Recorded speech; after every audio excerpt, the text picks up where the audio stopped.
سورہ یوسف کا بقیہ حصہ آج تلاوت ہوا اور پھر سورہ رعد آج تلاوت ہوئی ہے اور سورہ ابراہیم بھی۔ عزیزان گرامی، سورہ رعد جو 13ویں پارے میں موجود ہے، فرمایا بزرگوں نے کہ کسی کے نزع کا وقت سخت ہو گیا ہو، سکرات کی تکلیف بڑھ گئی ہو تو اس کے سرہانے کے پاس سورہ رعد کی تلاوت کریں، انشاءاللہ العزیز نزع میں آسانی ہوگی اور روح نکلنے میں اللہ تبارک و تعالی تخفیف فرما دے گا۔ سورہ رعد کی تلاوت آپ تمامی حضرات اس کو یاد رکھیں، کبھی کسی کے ہاں جھانکنے کا وقت آ جائے، نزع کا وقت شدید ہو جائے تو یہ سورہ ضرور تلاوت کریں، اور یاسین پاک بھی ہے، یاسین شریف کی تلاوت بھی۔ بہرحال سورہ یوسف کا جو بقیہ حصہ تھا اس میں کچھ آیتیں یہ ہیں کہ رب تبارک و تعالیٰ نے فرمایا، میں یہاں پر ہمارے معمولات کی بھی بات کر دوں کہ بحمدہ تعالیٰ ہم جو بھی عقیدہ رکھتے ہیں یا جن چیزوں پر عمل کرتے ہیں وہ قرآن و حدیث سے ثابت ہوتا ہے۔ آپ نے کل سنا تھا سیدنا یعقوب علیہ السلام اپنے بیٹے یوسف علیہ السلام کی جدائی کے غم میں اتنا روئے کہ ان کی آنکھیں سفید ہو گئیں، یعنی آنکھوں کی بینائی چلی گئی۔ کافی عرصے کے بعد جب یوسف علیہ السلام سے ان کے دو سارے بھائیوں نے مصر میں ملاقات کی غلہ لینے کے لیے، تو یوسف علیہ السلام نے یہ کہا تھا جاؤ اپنے والد کو لکھتے آنا ساتھ میں، لیکن ساتھ میں حضرت یوسف علیہ السلام نے کیا کہا تھا، اذهبوا بقمیصی هذا فالقوه علی وجہ ابی، یہ میرا جبہ لیتے جانا اور میرے والد کے چہرے پر ڈال دینا۔ یوسف علیہ السلام نے اپنا جبہ دیا تھا اپنے بھائیوں کے ہاتھ میں کہ اپنے باپ کے چہرے پر اسے ڈال دینا۔ اب یہ جبہ لے کر کے جب چلے اور یعقوب علیہ السلام کے چہرے پر انہوں نے یوسف علیہ السلام کا جبہ ڈالا تو قرآن کہتا ہے فرتد بصیرا، ان کی کھوئی ہوئی بینائی واپس آ گئی۔ کس کی؟ یعقوب علیہ السلام کی، جو باپ ہیں۔ یوسف علیہ السلام کے جبے کا چہرے پر پڑنا تھا کہ بینائی آ گئی۔ میرے عزیزوں، یہی تو اہل سنت و جماعت کہتے ہیں کہ تبرکات میں تاثیر ہوا کرتی ہے۔ ہاں، اب یہاں سے اتنی بھی سمجھنے کی بات ہے کہ ایک نبی کا جبہ دوسرے نبی کو فائدہ دے سکتا ہے تو نبی کی تبرک امتی کو کیوں نہیں فائدہ دے سکتے؟ نبی کا جبہ نبی کو فائدہ دے رہا ہے۔ یوسف علیہ السلام بھی نبی ہیں، یعقوب علیہ السلام بھی نبی ہیں۔ یوسف علیہ السلام کا جبہ اگر یعقوب علیہ السلام کو نفع دیتا ہے تو ہم گنہگاروں کو حضور پاک کے قدموں سے لگی مٹی کیوں نہیں نفع دے سکتی ہے؟ حضور پاک کے جسم اطہر سے مس کوئی لباس یا پھر آپ کا منہ مبارک ہمیں فائدہ کیوں نہیں دے سکتا؟ یقیناً ان تبرکات میں تاثیر ہے، برکت ہے۔ تو یہاں سے یہ ہمارے معمولات اہل سنت و جماعت سمجھ میں آتے ہیں۔ اچھا، اور دوسری بات، انبیاء کرام علیہ السلام کی اختیارات پر بھی جو ہم عقیدہ رکھتے ہیں وہ بھی سنیے۔ یوسف علیہ السلام کے بھائی ابھی جبہ لے کر کے گھر پہنچے بھی نہیں تھے، راستے میں تھے، تبھی یعقوب علیہ السلام کو اپنے بیٹے کی خوشبو آنے لگی۔ گھر میں کہتے ہیں انی لاجد ریح یوسف، اپنے گھر والیوں سے کہتے ہیں کہ میں یوسف کی خوشبو سونگھ رہا ہوں۔ ابھی وہ بھائی آئے نہیں، راستے میں ہیں، اور جبے کی خوشبو یوسف علیہ السلام کے یعقوب علیہ السلام کو آ رہی ہے۔ عزیزان گرامی، اور یہ مسافت کتنی تھی، کتنی دوری تھی جو جبہ ابھی موجود تھا جہاں راستے میں، اور یعقوب علیہ السلام، کئی 100 کلومیٹر کا فاصلہ تھا، ابھی کئی 100 کلومیٹر کا فاصلہ ہے، اور جبے کی خوشبو یعقوب علیہ السلام سونگھ رہے ہیں۔ میرے عزیزو، پھر اگر کوئی کہے نبی اپنے جیسے بشر تھے تو یہاں بیٹھ کر دلی کو سونگھ کے دکھاؤ، یہاں بیٹھ کر بنگلور کو سونگھ کے دکھاؤ، وہ نبی کے سونگنے کی طاقت ہے کہ وہ ایک جگہ بیٹھے تو سینکڑوں میل دور تک دیکھ بھی سکتے ہیں، سونگ بھی سکتے ہیں۔ یعقوب علیہ السلام کی اس اختیار کے بارے میں قرآن بیان کر رہا ہے، اور پھر یہی تو الحمدللہ اہل سنت و جماعت کا موقف ہے کہ جب نبی سونگ سکتے ہیں تو دیکھ بھی سکتے ہیں اور سن بھی سکتے ہیں، اور یہ بھی قرآن سے ثابت ہے، یہ بھی قرآن سے ثابت ہے۔ 19ویں پارے کی تلاوت ہوگی، اس وقت میں آپ کو بتاؤں گا۔ سلیمان علیہ السلام اپنے لشکر کے ساتھ جا رہے تھے، چونٹیوں کی ایک وادی تھی، چونٹیوں کی وادی سے آپ کا گزر ہونا تھا، تو چونٹیوں کی ایک جو ملکہ ہوتی ہے، ان کی جو بڑی ہوتی ہے رانی، وہ پکار کر کے ساری چونٹیوں سے کہہ رہی ہے کہ سب کے سب اندر چلے جاؤ، سلیمان علیہ السلام اور ان کا لشکر آ رہا ہے، کہیں بے خبری میں تمہیں رون نہ دیں۔ تو سلیمان علیہ السلام ابھی کئی میل دور تھے۔ قرآن کہتا ہے فَتَبَسَّمَ ضَاحِكًا مِّن قَوْلِهَا، سلیمان علیہ السلام چونٹی کی بات سن کر کے ہنس پڑے۔ مجھے بتاؤ میرے عزیزو، تم کان کے پاس لے جا کر کے چونٹی کی بات سن کے بتاؤ کیا کہہ رہی ہے چونٹی؟ ارے اوروں کی مچھر کی تو آواز آتی ہے، چونٹی کی تو ہم نے آواز بھی نہیں سنی۔ مکھی کے اڑنے کی، بھن بھنانے کی آواز آتی ہے، چونٹی کی آواز سنی ہے؟ لیکن وہ نبی کئی میل دور سے چونٹی کی بات کو سن بھی لیے اور مسکرا بھی دیے۔ قرآن کہتا ہے، اب یہاں سے مجھے بتاؤ، بنی اسرائیل کے نبی چونٹی کی بات سن سکتے ہیں تو سید الانبیاء امتی کی بات کیوں نہیں سن سکتے؟ ہم یہاں سے پکاریں، وہ وہاں سے سنیں۔ مصطفیٰ کی سماعت پہ لاکھوں سلام، دور و نزدیک کے سننے والے وہ کان لالے کرامت پہ لاکھوں سلام۔ ہمارا موقف اہل سنت و جماعت کا یہ صرف بریلی سے نکلا نہیں ہے، بلکہ قرآن سے اور حدیث رسول سے نکلا ہوا ہے۔ اعلیٰ حضرت نے اپنے گھر سے نہیں لائے یہ سارے عقائد اور معمولات، جو کچھ بھی انہوں نے امت کو دیا ہے وہ میرے مصطفیٰ کریم کی سچی شریعت عطا کیا ہے۔ قرآن پاک کی ان آیات بینات میں بہت ساری چیزیں سیکھنے کے لیے ہیں۔ بہرحال سورہ رعد کی ایک وہ آیت میں تمہارے سامنے تلاوت کرتا ہوں جس میں رب تبارک و تعالیٰ اپنے بندوں کو تنبیہاً فرماتا ہے۔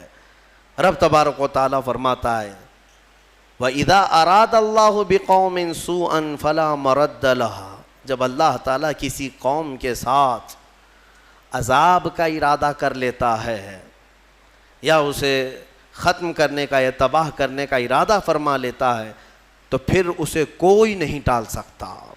فَلَا مَرَدَّ لَهَا، کوئی نہیں ٹال سکتا۔ اور اسی سے پہلے یہ آیت کا ٹکڑا ہے، شاید آپ نے سنا ہوگا، آج ہم سب کو بیدار کرنے کے لیے یہ آیت کا اتنا ٹکڑا کافی ہے۔ میرا مولا فرماتا ہے ان اللہ لا یغیر ما بقوم حتی یغیروا ما بانفسہم، بے شک اللہ تعالیٰ اس وقت تک کسی قوم کی حالت کو نہیں بدلتا جب تک وہ قوم خود اپنی حالت نہیں بدلتی۔ تم یہاں بیٹھ کر کے خود سے کچھ نہ بدلو اور یہ کہو اللہ کی رحمت کب آئے گی، اللہ کی مدد کب آئے گی۔ قرآن پڑھو، اللہ فرما رہا ہے اللہ تمہاری حالت نہیں بدلے گا جب تمہیں خود فکر نہیں ہے اپنی حالت بدلنے کا۔ تم اپنے آپ کو بدلتے نہیں اور زمانہ بدلنے کا سوچتے ہو۔ خود کے اندر ایک چہرہ یعنی سنت کے طور پر رکھنے کی توفیق نہیں ہوتی اور پھر اللہ کی مدد کی اور شریعت کی اور پورے امت اسلامیہ کی دعاؤں کی بات کرتے ہیں۔ اکثر سوشل میڈیا کے بڑے بڑے مناظر جو بیٹھے ہوئے ہیں، ہاں ان کو دیکھو واٹس ایپ پر، فیس بک پر جو بڑے بڑے ان کے کمنٹ ہوتے ہیں، وہ مولانا کہاں ہیں، یہ شیخ صاحب کہاں ہیں، فلاں کہاں ہیں، سب کو جھنجھوڑ رہے ہو تم۔ امت کے حالات خراب ہیں، دین کے حالات خراب ہیں، سارا ٹھیکہ ان علماء نے لے رکھا ہے، مشائخ نے ٹھیکہ لے رکھا ہے۔ قرآن تو تمہارے لیے اترا ہے، سب کے لیے اترا ہے۔ جب قرآن بار بار جھنجھوڑ کر کہہ رہا ہے کہ تم اپنے آپ کو بدل لو، خود کو بدلتے نہیں اور الزام اپنے بڑوں پر رکھتے ہو۔ یہی مکہ کے جاہل کیا کرتے تھے، یہی پہلی امتوں کے جو جاہل ہوتے تھے وہ یہی کرتے تھے۔ خود کو بدلنا نہیں ہوتا تو اپنے بڑوں کو کوستے رہتے تھے، ان کی وجہ سے ہم ایسے ہیں۔ وہ لوگ ہی نہیں کر رہے ہیں، مولانا لوگ کچھ بھی نہیں کر رہے ہیں، مشائخ کچھ بھی نہیں کر رہے ہیں۔ میرے عزیزو، یہ بولنا اب ختم کر دیا جائے۔ کیا تمہارے لیے شریعت واضح موجود نہیں ہے؟ رسول پاک صلی اللہ تعالیٰ علیہ وسلم کی سیرت آج تک تم نے کبھی سنا نہیں ہے؟ سنے ہو، لیکن اپنے اندر جھانک کر کے دیکھو اب تک عمل کتنا کیا۔ حضور کے راستے پر اب تک کتنا آئے، پھر بعد میں دوسروں تک انگلی اٹھانا۔ قرآن یہ کہتا ہے کہ اللہ تعالیٰ اس وقت تک تمہاری حالت نہیں بدلے گا جب تک تم خود اپنی حالت نہیں بدلتے۔ اس پر میں ایک واقعہ عرض کرتا ہوں۔ بغداد مقدس میں ایک بڑے بزرگ تھے، محمد جام رضی اللہ تعالیٰ عنہ، بڑے پائے کے بزرگ ہیں، صاحب کرامت بزرگ گزرے ہیں۔ یہ وہ دور تھا جب ہلاکو بادشاہ پوری دنیا میں اپنی درندگی پھیلا چکا تھا، جہاں جاتا تھا قتل عام کرتا تھا، یکے بعد دیگرے وہ ملک فتح کر رہا تھا، لاشوں کے انبار لگا رہا تھا۔ اس کی کرسی تو لوگوں کی لاشوں پر ہی لگتی تھی۔ ہلاکو نام سنا ہوگا آپ نے، بڑا ظالم بادشاہ۔ اور یہ جنگ کرتے کرتے جب اس کا ٹارگٹ بغداد ہو گیا، بغداد اس وقت مرکز اسلام کہلاتا تھا، علماء دین وہاں پر کثرت سے ہوا کرتے تھے، علم کی بڑی بڑی درسگاہیں وہاں پر موجود تھی، دانشور وہاں موجود تھے، صوفیہ موجود تھے۔ تو بغداد میں بڑی بڑی پرانی تاریخی کتابیں موجود تھیں، بغداد کو اس نے ٹارگٹ بنایا۔ سنیے، بغداد کو جب ٹارگٹ بنا کر اپنی فوج لے کر وہ بغداد پر چڑھائی کرنے کے لیے نکلا تو بغداد سے کافی فاصلے پر پڑاؤ کیا، ابھی کافی دور تھا، اور اس نے اپنے 2 سپاہیوں کو بھیجا کہ بغداد کا معائنہ کر کے آؤ، دیکھ آؤ لوکیشن کیا کیسا ہے۔ تو اس کے سپاہی جب بغداد کے لیے نکلے تو لوگوں میں ہلچل مچ گئی، بہت سنسنی پھیل گئی کہ ہلاکو قریب آ چکا ہے اور بغداد کو تباہ کرنے والا ہے، کیونکہ سب تباہیاں انہوں نے دیکھ لی تھی۔ ہلاکو نے کیا کون سے شہر برباد کیے، کتنوں کا قتل عام کیا، وہ سب کو پتا تھا۔ تو بغداد کے اکثر لوگ دوڑے دوڑے حضرت محمد جام کے پاس آئے، کہا کہ آپ ہمارے رہبر ہیں، آپ ہمارے رہنما ہیں، اللہ والے ہیں، ہمیں بچا لیں، آپ دعا کریں۔ ہلاکو جیسا ظالم بغداد پر ٹوٹ پڑا ہے۔ وہ اس وقت بیٹھے ہوئے تھے، ان کے ہاتھ میں کھٹوری تھی، آپ نے وہ کھٹوری کو یوں پلٹ دیا اور کہا جاؤ اللہ حفاظت فرمائے، اللہ حفاظت فرمائے۔ لوگ چلے گئے۔ اللہ والوں کو اللہ تعالیٰ نے یہ اختیار دیا ہے، تصرف دیا ہے، اور ان کی اداؤں کو اللہ قبول بھی کرتا ہے۔ ہوا یہ کہ ہلاکو کے دونوں سپاہی پورے راستے بھر چھان مارتے رہے، ان کو بغداد نظر ہی نہیں آیا، وہ ڈھونڈتے رہ گئے، ان کو صرف میدان ہی میدان دکھتا تھا، کہیں بغداد دکھتا ہی نہیں تھا۔ وہ واپس لوٹے اور بادشاہ سے کہا کہ بغداد تو ہے ہی نہیں قریب، کہیں پر کوئی شہر ہی نہیں ہے، صرف اور صرف چٹیل میدان ہے۔ تو ہلاکو کو اتنا غصہ آیا ان کی بات پر کہ یہ جھوٹ بول رہے ہیں، دونوں کو اس نے قتل کر دیا۔ کہا جھوٹ بول رہے ہو تم، بغداد کے بالکل ہم قریب آئے ہوئے۔ دوسرے دن بغداد کو اپنے خاص 2 وزیروں کو بھیجا، کہا جاؤ تم دیکھ کر کیا ہو، عام سپاہیوں پر بھروسہ نہیں ہے۔ اپنے معتمد 2 وزیروں کو بھیجا، وہ جب آئے، دوسرا دن تھا، تو پھر لوگوں کو خبر چلی کہ آج ہلاکو کے 2 جاسوس اس کے مخصوص وزیر آ رہے ہیں۔ پھر دوڑے دوڑے حضرت محمد جام کے پاس آئے اور ان سے سفارش کرنے لگے کہ حضور آج وہ اپنے مخصوص جاسوسوں کو بھیج رہا ہے اور وہ بغداد کے قریب آئے ہیں، ہماری بیویاں بیوہ ہو جائیں گی، بچے یتیم ہو جائیں گے، بچا لیں، اللہ کا واسطہ دیتے ہیں۔ حضرت محمد جام نے آج پھر کھٹوری اٹھائی، پلٹ دیا، کہا جاؤ اللہ حفاظت فرمائے۔ چلے گئے، وہ 2 وزیر بھی گھوم پھر کر کے گئے، انہیں بھی بغداد نظر نہیں آیا، صرف چٹیل میدان۔ اللہ والے اپنے کوزے سے جسے چاہے چھپا لیں۔ واپس وہ شام کو لوٹے، ہلاکو کے پاس کہے سچ کہہ رہے تھے وہ دونوں سپاہی، ہمیں بھی بغداد نظر نہیں آیا، ہم غلط راستے پر تو نہیں آئے۔ بادشاہ کو اب غصہ بھی تھا اور تجسس بھی بڑھ گیا کہ ایسا کیسے ہو سکتا ہے۔ اس نے کہا اب معائنے کی ضرورت نہیں، مجھے یہاں سے بغداد کی روشنی نظر آ رہی ہے اور تم کو قریب سے بغداد کیوں نہیں نظر آیا؟ تو پھر تیسرے دن اس نے فوج کی تیاری کر لی کہ نہیں اب معائنے کی ضرورت نہیں، ساری فوج ہی چل پڑے، میرے ساتھ ساتھ چلو اور حملہ ایک ساتھ کیا جائے گا بغداد پر۔ تیسرے دن صفیں لگ گئیں، ہلاکو اس کی سپہ سالاری سربراہی کر رہا تھا، اور جب بغداد کی طرف وہ طبل بجاتے ہوئے، نقارے بجاتے ہوئے نکلے، اب پھر بغداد والوں میں سراسیمگی پھیل گئی۔ اب یہاں پر دوڑ بھاگ، سارے ادھر ادھر کھلبلی مچ گئی. پھر دوڑے دوڑے حضرت محمد جام کے پاس آئے. مومنین کا ایک بڑا مجمع آیا، سب رونے لگے. کہا کہ حضور بچا لیں بغداد کو، یہاں امانتیں ہیں بزرگوں کی، یہاں مسلمانوں کا مرکز ہے، بچا لیں. حضرت محمد جام تیسرے دن ان کے ہاتھ میں کھٹوری تھی، وہ پلٹ رہے تھے، غیب سے ندا آئی کہ اے میرے بندے اب رک جاؤ، اب رک جاؤ. کب تک تم انہیں اس طرح سے بچاتے رہو گے؟ انہوں نے اب تک اپنی حالت نہیں بدلی، ان کو اپنی حالت پر چھوڑ دو. حضرت محمد جام کو حکم ہوا، غیب سے ندا آئی، انہوں نے وہ کھٹوری چھوڑ دی، نہیں پلٹا. پھر اس کے بعد ہوا یہ کہ ہلاکو بغداد میں داخل ہو ہی گیا اپنی فوج کو لے کر، اور ایسی تباہی مچائی، ایسی تباہی، اللہ کی پناہ. 1 مہینے تک بغداد میں صرف چیخ ہی چیخ تھی، آوازیں ہی آوازیں تھیں. جس طرف سے گزرتے لاشوں کا انبار تھا، گھر بار جلائے جا چکے تھے. اسلامی ذخیرہ جو لائبریریاں تھیں وہ جلا کر راکھ کر دی گئیں. دریائے دجلہ کا پانی پورا خون سے لال ہو گیا تھا، اور گھوڑے دوڑتے تھے بغداد کی گلیوں میں تو مسلمانوں کے خون سے گھوڑوں کے ٹاپ بھیگ جاتے تھے. اتنا قتل عام کیا، مسجدیں تخت و تاخت و تاراج ہو گئیں، وہاں کی بلند و بالا پرشکو عمارتیں تباہ و برباد کر دی گئیں، علماء کو قیدی بنایا گیا. نہ جانے کتنی تباہی ہوئی، اس کا بیان کرنا بیان سے باہر ہے. میرے عزیزو، یہ تباہی تاریخ کی داستان بن گئی. آج بھی تاریخ اٹھاؤ گے تو ہلاکو کے بغداد کی تباہی کی داستانیں تمہیں بہت جلی حرفوں میں نظر آئیں گی. لیکن کہنا یہ چاہتا ہوں کہ اس تاریخ میں چھپا ہوا یہ واقعہ ہمیں جھنجھوڑتا ہے. اللہ والے بھی، اولیاء کرام بھی اس وقت تک بچاتے رہتے ہیں جب تک تمہارے سدھرنے کی امید ہو. پھر ایک وقت ایسا آتا ہے کہ مولا تعالیٰ خود منع کر دیتا ہے کہ اے میرے محبوب بندو، ان کی حفاظت بھی مت کرو، ان کو اپنے حال پر چھوڑ دو، ان کو اپنے حال پر چھوڑ دو، کہیں وہ نوبت نہ آنے پائے، وہ وقت آنے نہ پائے. اے غیور مسلمانوں، میں تمہیں بیدار کرتا ہوں.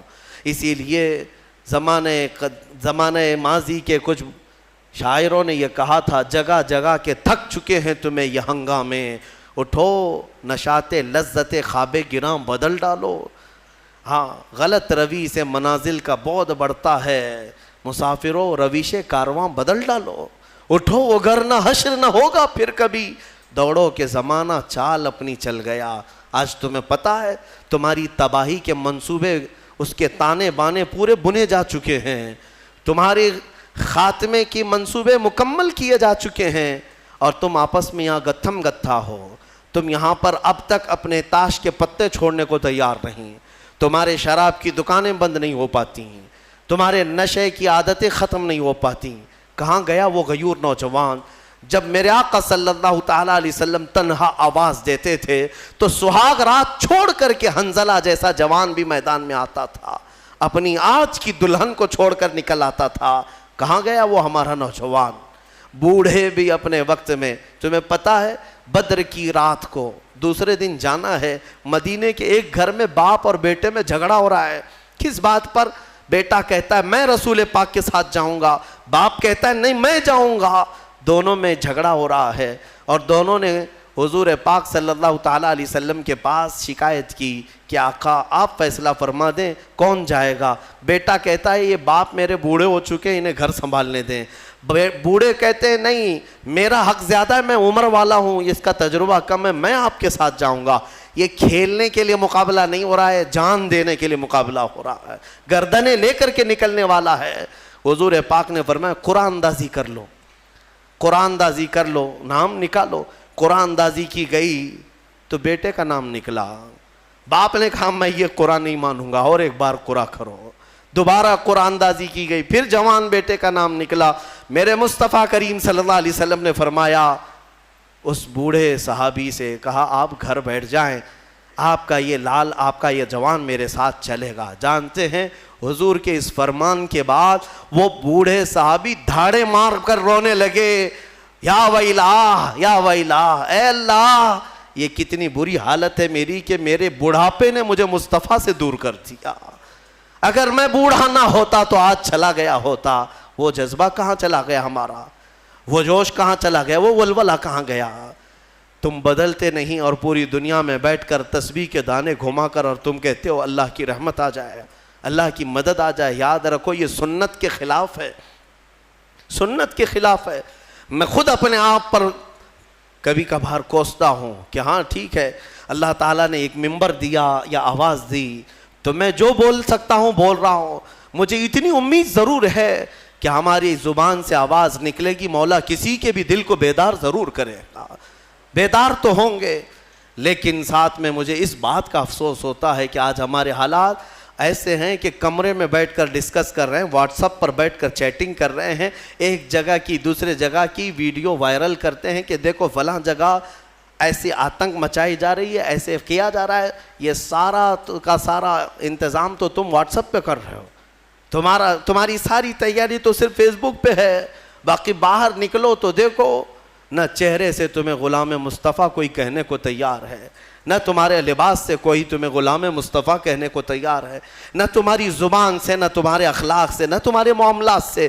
غلام مصطفیٰ وہ ہوتا تھا کہ وہ راستے پر چلے تو اس کا رعب ایسا طاری ہوتا ہے کہ اچھے اچھوں کی آنکھیں نیچے گر جائیں، آنکھیں نیچے ہو جائیں. نبی اکرم صلی اللہ تعالیٰ علیہ وسلم کی غلامی کو تم ہلکا سمجھتے ہو؟ بدلو میرے عزیزو، قرآن سچ کہہ رہا ہے ان اللہ لا یغیر ما بقوم حتی یغیروا ما بانفسہم. بے شک اللہ تعالیٰ اس وقت تک کسی قوم کی حالت نہیں بدلتا جب تک اس قوم کو خود اپنی حالت بدلنے کی فکر نہ ہو.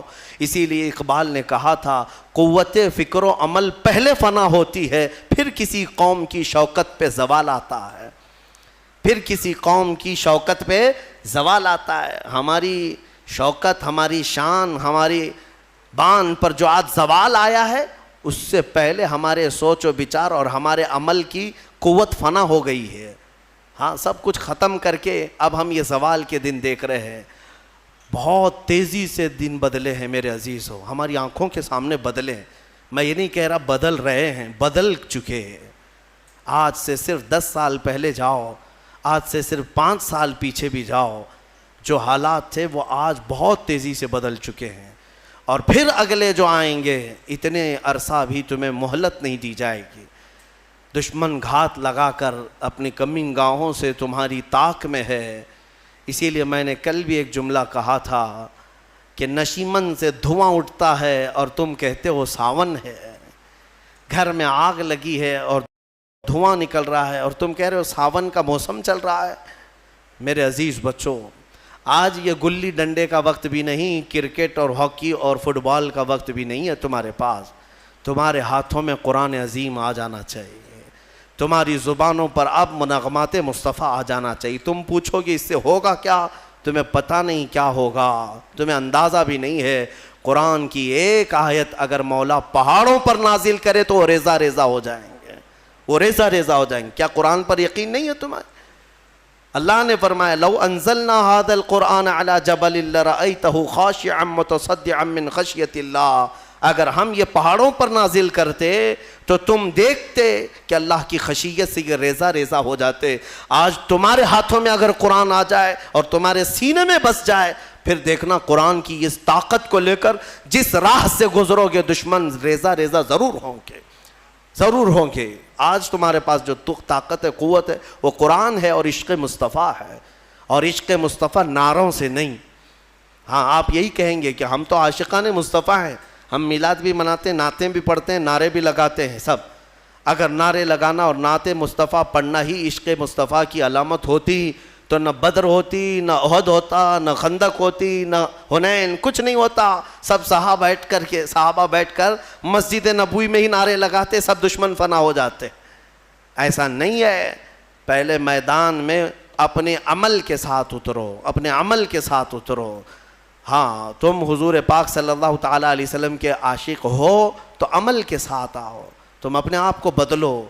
قرآن کی اس محکم آیت کے بارے میں آپ سے کہہ رہا ہوں، اللہ نے سچ فرمایا اس وقت تک وہ حالت نہیں بدلے گا جب تک تم اپنی حالت نہیں بدلتے. اب حدیث سنو.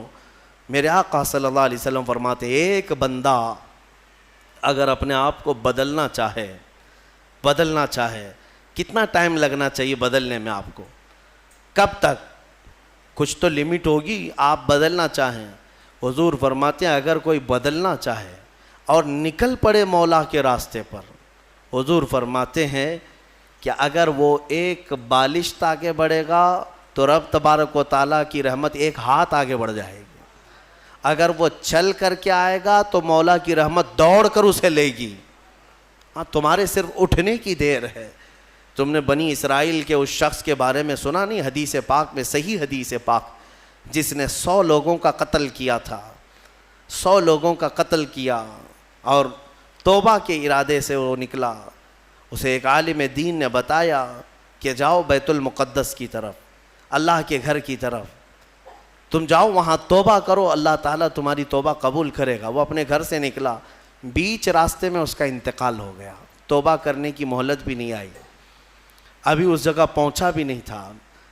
یہ صرف اور صرف نکلا ہے اپنے آپ کو بدلنے کے لیے, اور بیچ میں موت بھی آ گئی. اور حدیث پاک میں عذاب کے اور رحمت کے دونوں فرشتے آئے. عذاب کے فرشتے جہنم میں لے جانے کے لیے, رحمت کے فرشتے جنت میں لے جانے کے لیے. کیوں؟ دونوں یہ کہہ رہے تھے, عذاب والے کہ یہ 100 قتل کر چکا ہے, گنہگار ہے. رحمت والے کہتے نہیں, توبہ کی نیت سے نکلا تھا, صاف ہو رہا تھا. جبرائیل امین کو حکم بنا کر اللہ نے اتارا کہ دیکھو ان دونوں کے درمیان فیصلہ کرو. کیسے فیصلہ؟ اس کے گھر سے بیت المقدس تک کی زمین ناپو, یہ جہاں گرا ہے دیکھو, اگر بیت المقدس سے قریب ہے تو جنت والے لے جائیں, اگر دور گرا ہے تو دوزخ والے لے جائیں. ناپا گیا تو برابر بیچوں بیچ وہ انتقال کر کے گرا ہے, بیچوں بیچ, ادھر بھی برابر ہے ادھر بھی برابر ہے. اب کیا فیصلہ کیا جائے؟ دونوں جگہ کی مسافت سیم ہے. رب تبارک و تعالیٰ نے فرمایا جبرائیل امین سے, جبرائیل دیکھو منہ کس طرف کیا ہوا ہے. دیکھا گیا کہ وہ بیت المقدس کی طرف, اور ایک حدیث میں اللہ والوں کی بستی کی طرف منہ کیا ہوا تھا جب مرا ہوا تھا. رب تعالیٰ نے فرمایا رحمت والوں کو دے دو, رحمت والوں کے حوالے کر دو, اسے جنت لے جائیں. بدلنا چاہو تو مولا تعالیٰ اتنا تیز تمہیں بدل دیتا ہے, اور نہیں بدلنا چاہو تو تمہیں اسی طرح چھوڑ دیتا ہے. تو کچھ تو ہونی چاہیے ہمارے اندر احساس بدلنے کا. صرف اور صرف اگر کسی کو ایسا لگتا ہے کہ تقریریں سننا یہ ایک انٹرٹینمنٹ ہے, تو میں کہتا ہوں یہ سننا بھی چھوڑ دو. اگر علماء کی تقریریں یا ہمارے بیانات سنتے ہو تو تمہاری زندگی میں انقلاب آنا چاہیے, تبدیلی کا مزاج پیدا ہونا چاہیے کہ کل تک میری نمازیں قضا ہوتی تھی, آج میں نماز کی پابندی کر لوں, اسی لیے کہ مجھے کل قیامت کے دن حساب دینا ہے. اور اس کے علاوہ آج کے حالات کیا جھنجھوڑتے نہیں ہیں تمہیں؟ آج کے حالات نہیں جھنجھوڑ رہے تمہیں؟ ظالم سر پر آپ ننگا ناچنے کے لیے تیار کھڑے ہیں. وہ دن تمہارے سامنے آئیں گے, تم دیکھو گے کہ بچوں کے خون سے یہ ہولی کھیلیں گے. ہاں یہ دن آئیں گے, قریب ہے. ہر جگہ پر فتنہ و فساد, ہر جگہ پر خون ریزی, ہر جگہ پر قتل و غارت. حضرت نعمت اللہ شاہ کرمانی 800 سال پہلے کے ایک بزرگ ہیں, ان کی پریڈیکیشن بہت مشہور ہے. انہوں نے جو پیشن گوئیاں 800 سال پہلے کی تھیں وہ سب کی سب آج ثابت ہوتی نظر آ رہی ہیں. انہوں نے ہندوستان کے پورے حالات کے بارے میں پیشن گوئیاں کی ہیں, ان کی پوری کتاب موجود ہے فارسی میں. انہوں نے اپنے زمانے کے بعد ہونے والے حالات میں سب بتایا, کون سا بادشاہ آئے گا, کتنے سال حکومت کرے گا, کیا کیا ہوگا, اور آج کے حالات تک انہوں نے بیان کیے. اس میں انہوں نے ایک بات یہ بھی بیان کی ہے, میں یہ نہیں کہتا کہ ہم جو ہے آنکھ بند کر کے ہر چیز پر یقین کریں گے, مستقبل جو بھی ہے وہ اللہ کے دست قدرت میں ہے, اللہ ہی بہتر جانتا ہے. لیکن بزرگوں نے علم لدنی سے, اللہ تعالیٰ کا جو خاص علم انہیں ملا ہو, اس سے کبھی کبھار کچھ باتیں بیان کرتے ہیں. انہوں نے یہ بیان کیا کہ ایک وقت آئے گا ہند پر, جب دریائے اٹک کا ایک نام لیا انہوں نے, یا پھر تبت کے پاس کہ ایک دریا ہے یا ایک میدان ہے, وہ 3 بار پورے خون سے بھر جائے گا, اتنا قتل عام کر دیا جائے گا. سوچ سوچ کر کے کبھی ہمارے رونگٹے کھڑے ہو جاتے ہیں. عزیزان گرامی وقار, جب بارش بہت تیز آتی ہے تو پھر لوگ چھت کے نیچے چلے آتے ہیں, یا چھاتا نکال لیتے ہیں، اور تم کون سی زندگی گزار رہے ہو؟ فتنوں کی بارش اور ظلم کی بارش اتنی تیز ہو چکی کہ تم مصطفیٰ کریم کی چھت کے نیچے بھی آنا نہیں چاہتے، اور نہ ہی اخلاق مصطفیٰ کی چھتری لینا چاہتے ہو۔ کون سی زندگی میں ہو؟ بدلو اپنے آپ کو، میرے رب تبارک و تعالیٰ کا فرمان حق ہے، ورنہ حالات ہم نے یہ بھی دیکھے ہیں۔ زندگی تمہاری 80 سال کی ہو جائے، اگر ایک جگہ بیٹھ کر کے تم انتظار کرتے رہے تو کچھ تبدیل نہیں ہونا ہے۔ وہ خالق اسباب ہے، ساری چیزیں اسباب پر رکھا ہے۔ مولا اگر چاہے تو ڈائریکٹ آسمان سے تمہارے منہ میں روٹی ڈال دے، لیکن اس کی مرضی ایسی نہیں۔ اس کی منشا یہ ہے کہ پہلے بیج بو، پھر فصل آئے، پھر اس کے بعد کٹائی ہو، پھر اس کے بعد پسائی ہو، پھر آٹے کی گندھائی ہو، پھر اس کے بعد روٹی بنے، پھر توے پر جائے، پھر پک کر تمہارے منہ میں آئے۔ اتنی منزلوں سے گزار کر کے تمہارے منہ تک لاتا ہے، لیکن کیا وہ ان منزلوں کا محتاج ہے؟ وہ ڈائریکٹ تمہیں رزق کھلا سکتا ہے، لیکن اس نے پوری کائنات کو اسباب پر رکھا ہے۔ اس لیے میں تمہیں سمجھا رہا ہوں کہ صرف اور صرف تم اس یقین پر نہیں رہنا کہ ہم ان کا دامن پکڑیں، ان کا دامن پکڑیں، سب ہو جائے گا۔ دامن پکڑے رہو لیکن حرکت بھی کرتے رہو۔ ہاں، بغیر حرکت کیے، مثال کے طور پر سمندر میں آپ تیر رہے ہو، چاہے اچھے سے اچھے تیراک کا دامن پکڑے رہو اور اپنے ہاتھ پیر ڈھیلے چھوڑ دو، اس کو بھی لے جاؤ گے تم، اس کے لیے کیا ہو جاؤ گے؟ میرے عزیزو، آپ اپنے ہاتھ پیر تو چلاؤ، عمل کے میدان میں آپ خود تو آؤ۔ اب یہ آیات کریمہ کے بعد جو آخری میں ہم نے آیت تلاوت کی ہے وہ یہ تھی۔ اللہ تعالیٰ فرماتا ہے، یہ ہمارے حوصلے کے لیے بھی ہے۔ اللہ تعالیٰ فرماتا ہے وَلَا تَحْسَبَنَّ اللَّهَ غَافِلًا عَمَّا يَعْمَلُ الظَّالِمُونَ، لوگوں ہرگز یہ گمان مت کرنا کہ اللہ ظالموں کے کاموں سے بے خبر ہے۔ ظالموں کے کسی کام سے اللہ بے خبر نہیں، وہ جو کچھ بھی کر رہے ہیں مولا سب دیکھ رہا ہے، ہر چیز دیکھ رہا ہے، اور انجام بہت قریب ہے۔ انما یؤخرہم لیوم، اللہ انہیں ڈھیل دیا ہوا ہے۔ قرآن میں رب تعالیٰ فرماتا ہے انہیں ڈھیل دیتا ہے اس دن کے لیے جب سب کی آنکھیں دیکھیں گی کہ یہ کس پلٹی کھائیں گے، کیسی پلٹی کھائیں گے۔ اب میں یہاں پر بھی یہی کہوں گا کہ ظالم جس قدر بھی ظلم کر لیں، ایک وقت آئے گا جب میرے مولا کی پکڑ ہوگی۔ چنگیز نہیں بچا، ہلاکو نہیں بچا، فرعون، قارون، شداد، حامان، ابو جہل، ابو لہب، یہ سب اپنے ظلم کی داستان لکھ کر کے چلے گئے، ان کے نشانات نہیں رہے، تو فی زمانہ ہمارے زمانے کا بھی کوئی ظالم زندہ نہیں رہے گا۔ رب تبارک و تعالیٰ کی پکڑ آئے گی۔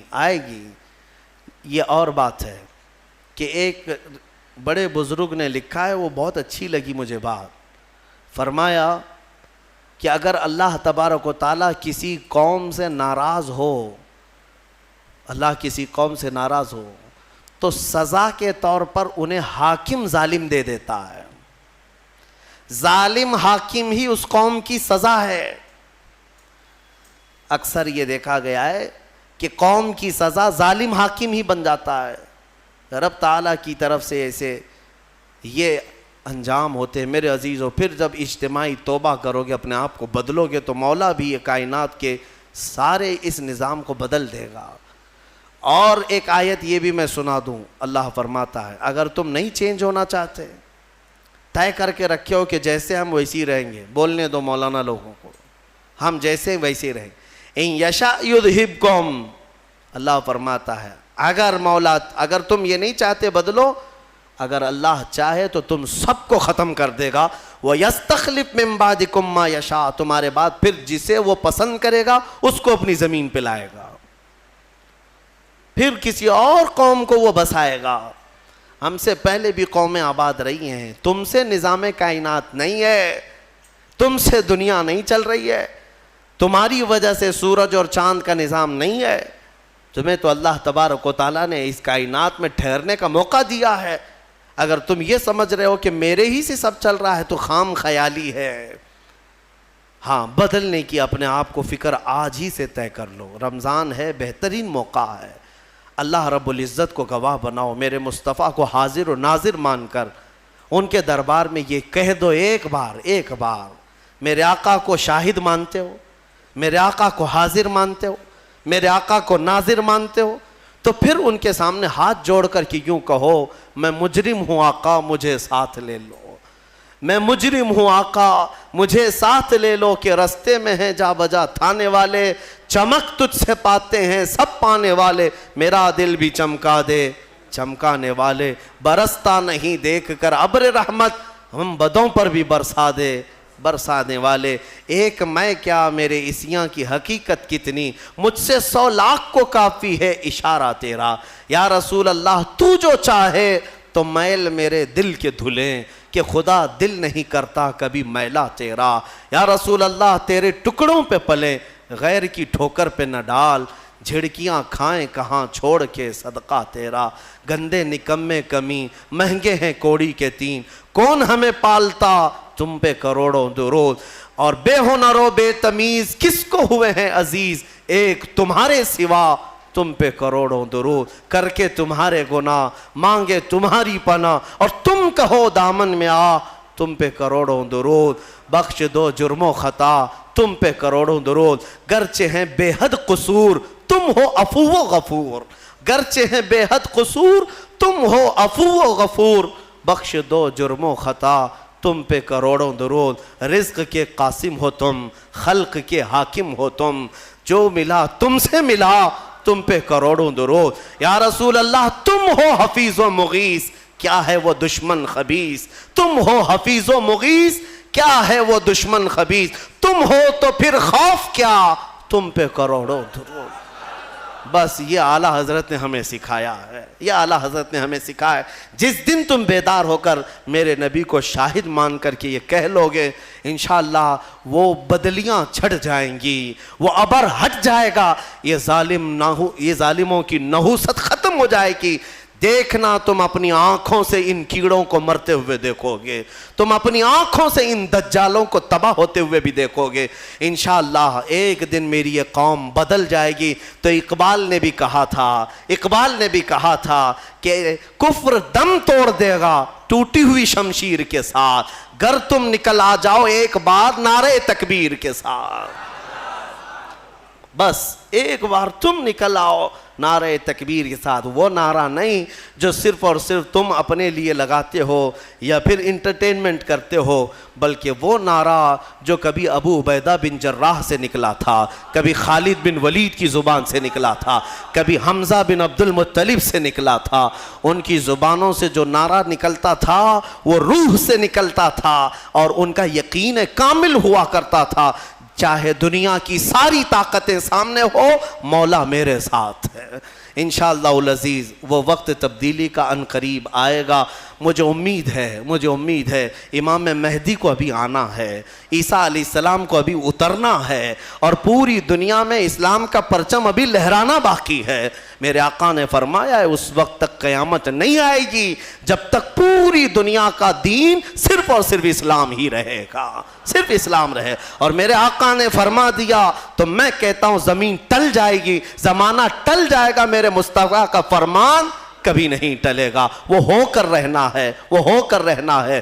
لیکن اس سے پہلے جو یہ حالات پیدا ہو رہے ہیں اس کے لیے میں ضرور کہوں گا تم اٹھو، بیدار ہو جاؤ، تم بیدار ہو جاؤ. ہاں ظالموں کے لیے اللہ فرماتا ہے انہیں ڈھیل دیا ہے، آج انہیں ڈھیل دیا ہے، اور ناچو جتنا ناچنا ہے، اور ظلم کرو جتنا ظلم کر سکتے ہو. پھر مولا کی رسی تمہیں ایک دن پکڑے گی اور ایسے باندھا جائے گا کہ تمہارے پاس کچھ نہیں ہوگا. تمہیں پتہ ہے ابرہا کو کتنا گھمنڈ تھا، کئی ہاتھیاں لے کر کے وہ خانہ کعبہ کو ڈھانے کے لیے آیا تھا. مکہ والوں کی طاقت نہیں تھی مقابلہ کرنے کی. مولا کریم نے چھوٹی چھوٹی چڑیوں سے ایسا تباہ کیا کہ قرآن کہتا ہے کعصف مأکول. وہ بادشاہ ابرہا اور اس کی فوج ایسے دکھتے تھے جیسے کسی نے مرغی چھیل کر کے کھا کر کے چھوڑا ہوا ہو. جیسے کوئی مرغی کھا کر گوشت کھا کر کے ہڈیاں چھوڑ دیتا ہے. پوری فوج کی درگت ایسی بنی ہوئی تھی، ہلاک و برباد ہو کر کھائے ہوئے مرغیوں کی طرح نظر آتے تھے۔ وہ دن آئے گا جب یہ سارے کیڑے مکوڑوں کی بھی اللہ وہی حالت بنائے گا۔ شرط یہی ہے کہ تم مصطفیٰ کریم کی غلامی میں آ جاؤ۔ ایک بار تم اپنے آپ کو بدل لو اور تمہاری آنکھوں سے بھی نظر آنے لگ جائے، تمہارے چہرے سے بھی نظر آنے لگ جائے، تمہارے لباس سے بھی، تمہارے اخلاق سے بھی نظر آنے لگ جائے کہ یہ رہتا یہاں پر ہے لیکن بدن میں خوشبو مدینے کی آیا کرتی ہے۔ ہاں میرے عزیزو، ہونا یہی چاہیے کہ تمہیں دیکھ کر کے سامنے والے کو ایسا محسوس ہونے لگے اب تو میرے آقا کو مجھے دیکھنا ہے۔ یہ غلام اس قدر خوبصورت ہے تو اس کا آقا کتنا خوبصورت ہوگا۔ یہ کیفیت جب پیدا ہو جائے گی انشاءاللہ فتح تمہارے مقدر میں ہے۔ اللہ کریم کہنے سننے سے زیادہ عمل کی توفیق عطا فرمائے۔ مولا ہمیں ہمارے حالات بدلنے کی توفیق عطا فرمائے۔ اے رب ذوالجلال، ہم تیرے دربار میں سچے دل سے توبہ کرتے ہیں، اس رمضان کی برکت سے ہم سب کی توبہ کو قبول فرما۔ دیکھ مولا، ہم سب تیری طرف بڑھنے کے لیے نکل پڑے، اپنے گھروں سے تیرے گھر تک آ چکے۔ مولا اب تو اپنے گھر سے ہمیں واپس نہ لوٹا، اسی گھر کا بنا دے اور تیرا اپنا محبوب بندہ ہمیں بنا دے۔ اے مولا ہمیں قوت حیدری عطا فرما، بازوئے خالد عطا فرما۔ اے رب ذوالجلال شجاعت صلاح الدین عطا فرما، تاکہ تیرے حبیب پاک کی امت پر آئے ہوئے ان مصائب کا ہم ڈٹ کر کے مقابلہ کر سکیں۔